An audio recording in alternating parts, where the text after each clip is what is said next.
even though I'm still a theist, I do really appreciate what you guys do. I mean, the show is great. And so you really give me a lot to think about, and I appreciate that. But we're trying for as you can see, thanks.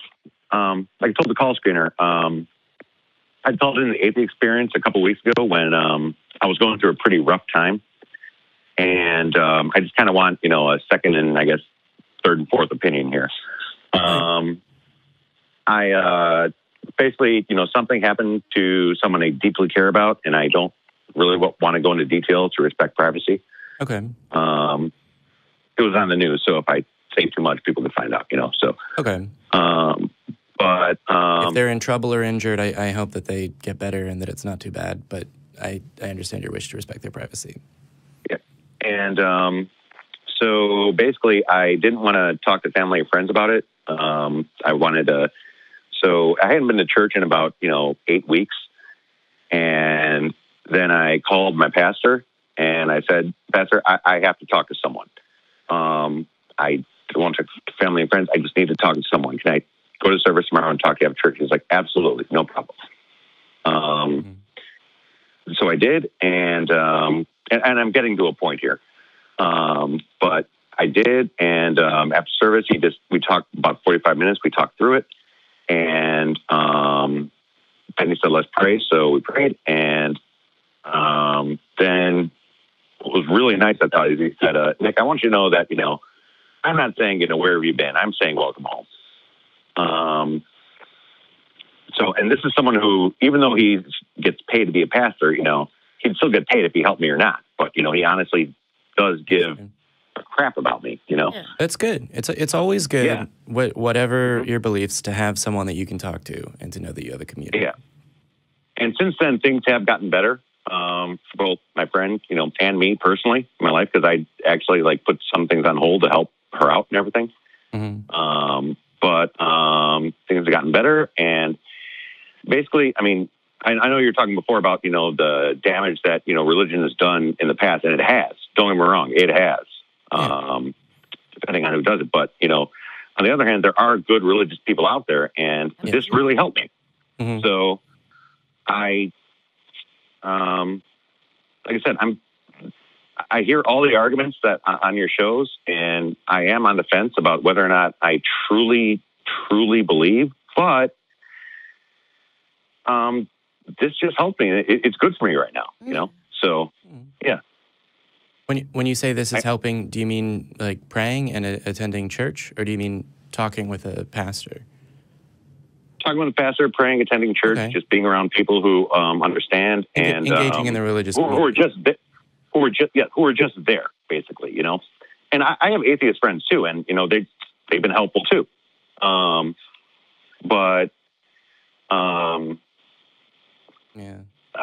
Basically, I'm just not ready to pull the trigger, if you know what I mean.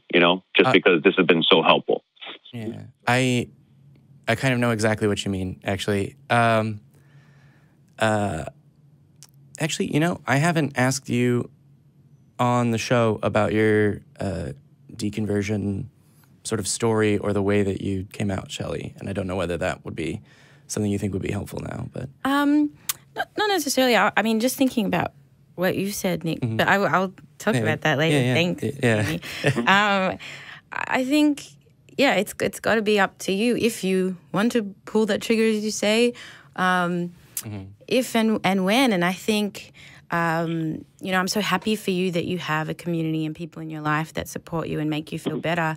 And I think, we know that, especially here, the Atheist Community of Austin, it's so much about community and support. And I don't know if you heard before, Jamie just sent a shout out to Caitlin Smart, who is, just had surgery and is watching this show from recovery. And I think, hi, Caitlin. It means so much to have people that care about you, regardless of their beliefs. And I don't think it necessarily, affects whether your beliefs about the religion are true or not. I think that's a separate discussion from whether you feel supported and happy and what you're doing with your life is improving your life. So, that's up to you, and I think those things are separate. I mean, I was brought up in the Jewish faith, and my family still attends synagogue every week, and I personally have pulled that trigger, and I find it difficult to go for a myriad of reasons. One is I can't sit with my... I have to sit separately because I'm a woman, so that's my line. But I know I still have conversations with my family rabbi, and we sit and we have long conversations about stuff. And I think he's a really great person, and I think he, puts out more good in the world than bad. And I see the things that he does for.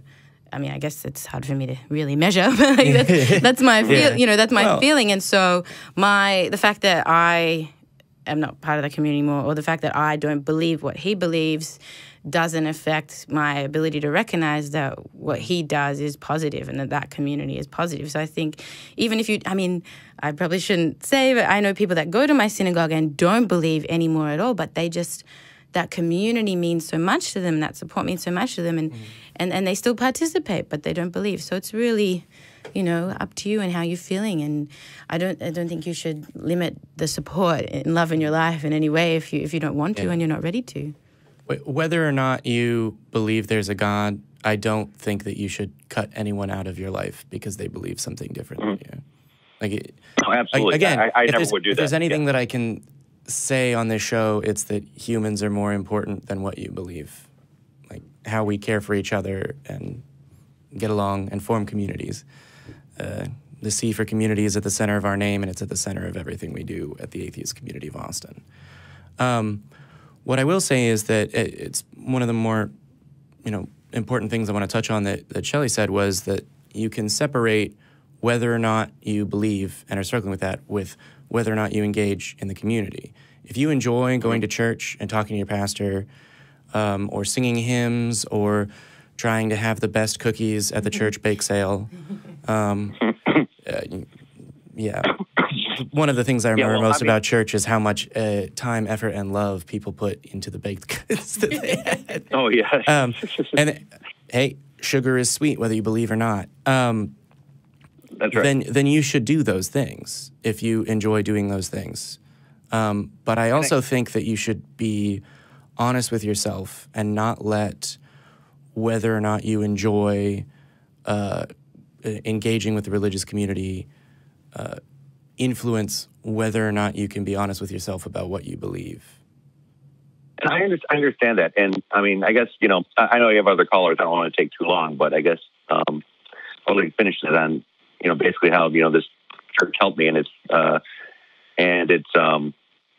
I understand all the logical arguments that you guys make on this show and the other shows. And I understand that. And that's why I like listening to it. And I understand that, faith is not logic, it's faith. On the other hand, you can always be comfortable saying, I don't know. Yes. So I don't know right now. So I'm still on the journey. I'll learn, but we'll see. But I just like where I am right now, and it helped me through a rough time. Right. Can you elaborate on what you mean by where you are right now? Because I vaguely remember talking with you before. I've never talked to you, actually. Oh. Right. No. Actually, You've no. called into the show. Were you on with Matt? No, I must just be remembering watching the show. Human memory is super great. Okay. But you sound familiar to me. Maybe it's that I've taken these calls before. But okay. Can you elaborate on where you are now? In terms of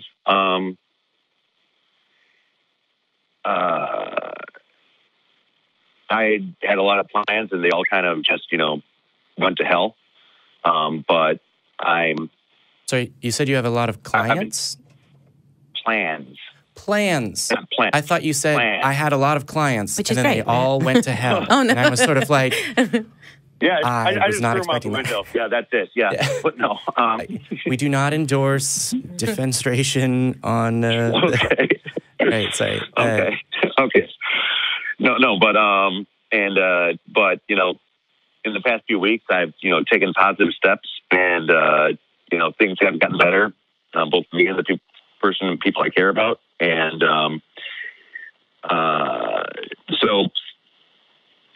And I like where I am. I like where, you know, the community I'm in. I like the church I'm in. I like the people there. I like my family, you know, and I like where I am. I don't see a real need to change it right now, you know. I mean, I'm not. And I still have thoughts in my mind. Mm-hmm. I still have thoughts in my mind and everything. And I think about these things all the time. But I guess, you know, taking positive action right now to change things, don't really want to. I just don't. So, to be clear, that makes sense? It does. When you say taking positive action to change things, do you mean changing how you engage with the community and the people around you? I mean, taking positive action to say that, you know, I'm really not sure if there's a God. The people I care about, my parents, you know, my pastor, my everything. I don't really want to do that. I can have these thoughts in my head and I can think about it. Yeah. But especially my parents, you know, I don't. Everyone's parents are different, and my parents are wonderful people, awesome. I mean, great. But I don't have that much more time with them, and I don't think they need to know this. I think that's very fair. When you say, I don't think they need to know this, do you mean that they don't need to know that this is something you think about? Yes, I don't want to have this conversation with them because I know that if I brought this up, then it would be like a 6-hour thing on the phone or in person or whatever, you know? So, and I'm not sure if how much of, you know, ACA shows you've seen in the past or past conversations that have happened on this show, but if you were to come to the conclusion that you don't believe in a God and you were willing to call yourself an atheist, the question of whether or not you have a conversation about that with your parents or your friends or your family or your pastor is a very personal choice and not one that I would push you on one way or another. I certainly would give the best advice that I could, but I would never say, oh, allow me to make that decision for you.